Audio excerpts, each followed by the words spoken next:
بسم اللہ الرحمن الرحیم۔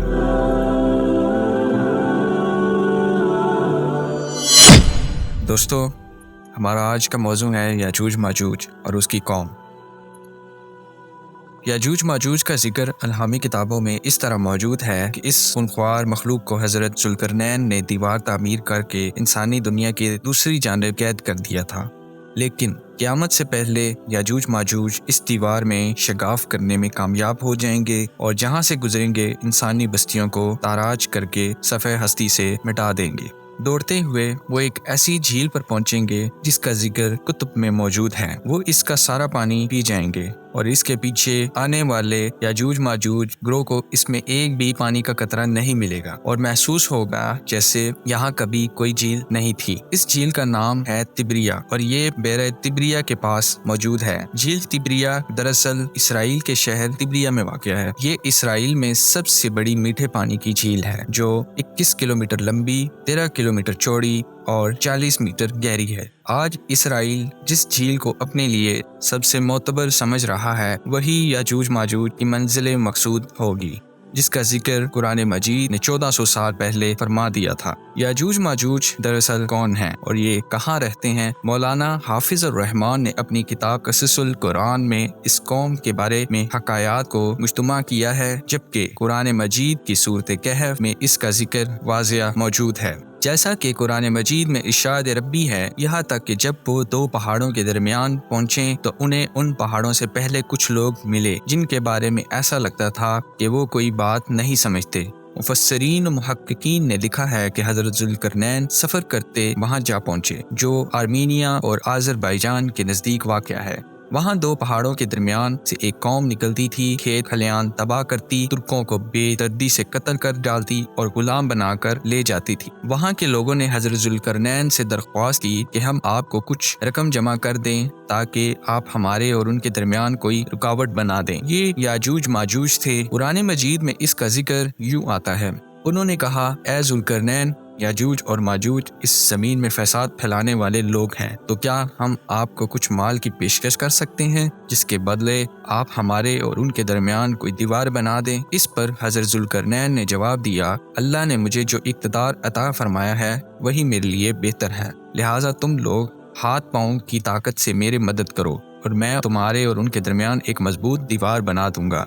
بس حضرت ذوالقرنین نے لوہے کے بڑے بڑے ٹکڑے دونوں پہاڑوں کے درمیان کھڑے کیے اور لوگوں سے کہا، ان کو دکاؤ۔ وہ جب تک لال انگارہ ہو جائیں تو اس پر پگھلا ہوا تانبا ڈالا گیا تاکہ لوہے کے ٹکڑے مضبوطی سے آپس میں جڑ جائیں اور چکناہٹ کے سبب کوئی اس پر چڑھ نہ سکے۔ چنانچہ یہ دیوار ایسی بن گئی کہ یاجوج ماجوج نہ اس پر چڑھنے کی طاقت رکھتے تھے اور نہ اس میں کوئی سوراخ بنا سکتے تھے۔ بیان کیا جاتا ہے کہ اس کی لمبائی 50 میل، اونچائی 290 فٹ اور چوڑائی 10 فٹ ہے۔ دیوار کی تعمیر کے بعد حضرت ذوالقرنین نے کہا، یہ میرے رب کی رحمت ہے کہ اس نے ایسی دیوار بنانے کی توفیق دی۔ پھر میرے رب نے جس وقت کا وعدہ کیا ہے، جب وہ وقت آئے گا تو وہ اس دیوار کو زمین کے برابر کر دیں گے اور میرے رب کا وعدہ بالکل سچا ہے۔ کچھ مورخین دیوار چین کو یاجوج ماجوج کی دیوار قرار دیتے ہیں، جبکہ یہ مشرق میں واقع ہے، جبکہ قرآن ذوالقرنین کی بنائی ہوئی دیوار کو شمال میں بتاتا ہے جو ایک ہی مرتبہ اللہ کے حکم سے گرے گی۔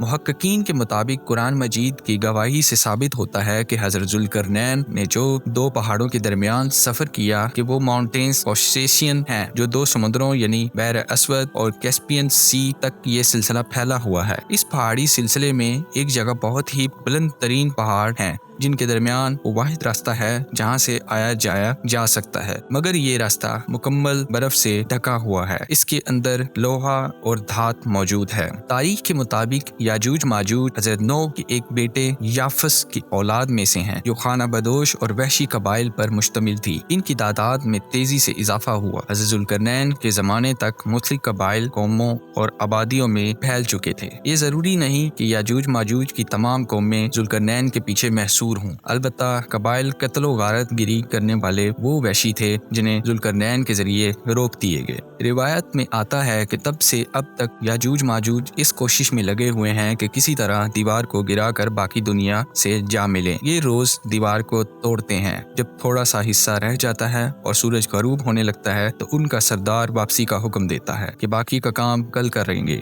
مگر اگلے روز دیوار کہیں زیادہ مضبوط ہو چکی ہوتی ہے۔ جب یاجوج ماجوج کے خروج کا وقت آ پہنچے گا تو وہ تمام دن دیوار میں سوراخ کریں گے اور ہر روز کی طرح اس کا سردار شام کو واپسی کا حکم دے گا اور کہے گا باقی کا کام کل کریں گے انشاءاللہ۔ اس سے پہلے کبھی انہوں نے یہ الفاظ استعمال نہ کیے۔ ان الفاظ کی برکت سے دوسرے روز دیوار کو ویسا ہی پائیں گے جیسا چھوڑ کر گئے تھے۔ انتہائی پرجوش ہو کر دیوار گرا دیں گے اور زمین پر پھیلتے چلے جائیں گے، جہاں سے گزریں گے تباہی پھیلائیں گے، مخلوق خدا کو اپنے شر و فساد کا نشانہ بنائیں گے۔ ان کا پہلا گروہ جب بھاگتا ہوا جھیل تبریہ سے گزرے گا تو صحیح مسلم کے مطابق وہ سارا پانی پی جائیں گے۔ جب آخری گروہ وہاں پہنچے گا تو کہیں گے یہاں کبھی پانی ہوا کرتا تھا۔ بحر تبریہ اسرائیل میں تازہ پانی کی سب سے بڑی جھیل ہے۔ اس کا ذکر توریت و انجیل میں بھی آیا ہے۔ حضرت عیسیٰ نے بڑا حصہ اس جھیل کے ساحل پر گزارا۔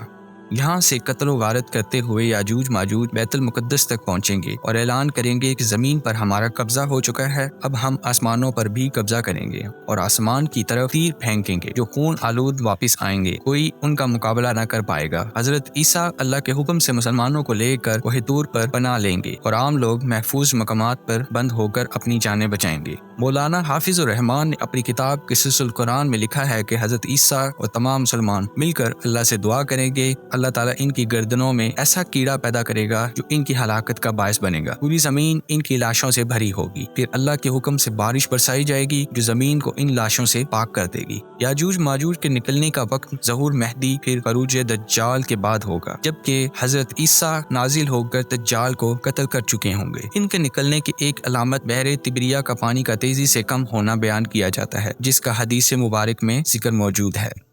دوستو، امید کرتا ہوں آپ کو یہ ویڈیو پسند آئی ہوگی۔ اگر پسند آئی تو اسے لائک اور شیئر ضرور کیجیے گا۔ جزاکم اللہ۔